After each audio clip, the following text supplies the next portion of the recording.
Doctor साहब कोई ऐसी चीज बताएं जो सहरी टाइम खाएं तो प्यास ना लगे। माशाल्लाह बड़ी जबरदस्त बात है। सब्ज इलायची, सब्ज इलायची अगर आप सहरी में ले लेते हैं, ये तो अब अल्हम्दुलिल्लाह हमने पिछले से मेरे ख्याल से 5 से 6 साल पहले जब गर्मियों में रोजे थे, अल्हम्दुलिल्लाह लोग बताते हैं डॉक्टर साहब वो जो हमने 3-4 सब्ज इलायचियां मुंह में रखनी शुरू की, उसके बाद प्यास का तसव्वुर भी नहीं हुआ। तो सब्ज इलायची जो है अगर वो खाई जाए तो उससे प्यास नहीं लगती। और टूथपेस्ट चल सकते हैं। और भाई टूथपेस्ट वैसे नहीं करनी चाहिए, इसके बारे में समझ लो मेरे मोहतरम भाइयों। ये जो टूथपेस्ट झाग बनाती है ना, बल्कि जितनी चीजें झाग बनाती हैं, लिस्ट है पूरी, साबुन, शैम्पू, टूथपेस्ट, ये सारे बोतलें ये हार्ट अटैक का बाइस बनती हैं।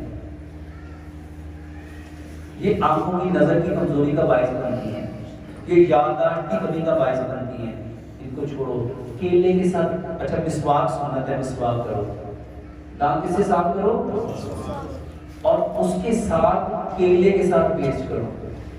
2 इंच का टुकड़ा केले का लो, उसको मैश करो, उसको ब्रश के ऊपर लगाओ, उससे दांत साफ करो।